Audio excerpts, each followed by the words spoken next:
You live in a world where everyone is afraid to tell the truth. You sound radical or you sound like you're crazy just for simply saying the truth, right? So everybody sees something going on, but nobody wants to admit something's going on. And then when you're like, yo, something's going on, people are like, this guy is crazy. All right? Investment properties are shit coins. The S&P 500 is a shit coin. It just keeps up with inflation, right? So all that money that's printed every year over year, all the money that's printed, it keeps up with inflation. So if you ever want to know what the real inflation rate is, it's whatever the S&P 500's return is that year. So right now, the S&P 500's return is 28%. So if your investments aren't up above 28% this year, you're wasting your... So think about it. If there's a bunch of new money in circulation, right?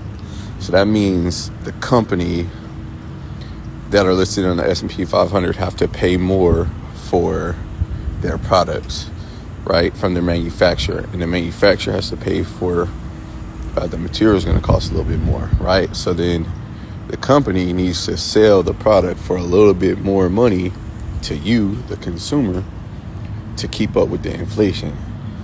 So on paper, it's going to look like they're making more money. So hypothetically speaking, let's say McDonald's sold 1 million cookies for $1, right? So that's $1 million. And then next year, let's say the demand for those cookies goes up a little bit, but the cost that they're selling them for goes up even more. So maybe the next year they sell 1.1 million cookies, but they're selling them for $1.25. It's going to look like McDonald's is making more money, which is... So now this year, McDonald's sells 1.1 million cookies, but for $1.25 or $1.10, $1.15, whatever you want to say. But what's going to happen on paper is it looks like McDonald's is making more money.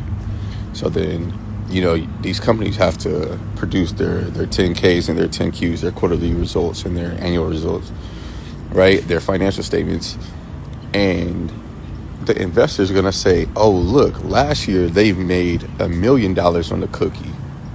And this year they made a little bit more than that, right? So the investors like, look, they're growing their cookie operation alone, not even considering the burgers or the fries or whatever. So although the demand did go up, right? Although the demand did go up, what's making up those gains is just simply they're absorbing all the higher costs to produce these items and to sell. Now, that's just McDonald's. Burger King is going to do the same thing. Subway is going to do the same thing, right? So all these companies, and it's going to happen in the car industry, and it's going to happen in the real estate industry, it's going to happen everywhere. So imagine all these companies that make up the S&P 500, all their earnings are growing. So it looks like they're becoming more valuable. So the investor says, oh, look, these companies are growing, right? They're growing. So people keep putting their money in. So when you add them all up in a group, then you'll realize like, hey, this thing, the S&P 500 is just simply keeping up with inflation. And this is why the number of the S&P 500 can go up higher, but you're not necessarily getting more purchasing power, right? So remember this, man, you don't want more. So let's say you don't want to touch Bitcoin, right? Well, it doesn't change anything.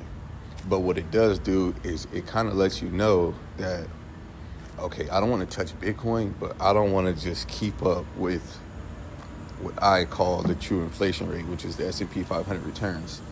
So let's say that there's 10 companies in the S&P 500 that are producing majority of these returns. You would just be better off investing into 1 or 2 or 3 of those companies, all right? You would be better off saying, I'm just going a large concentrated bet on Google or on Microsoft or on Tesla or on Eli Lilly or whatever. You would be better off doing that than you would just putting your money into the basket that's keeping up with inflation. All right, that's my advice for today.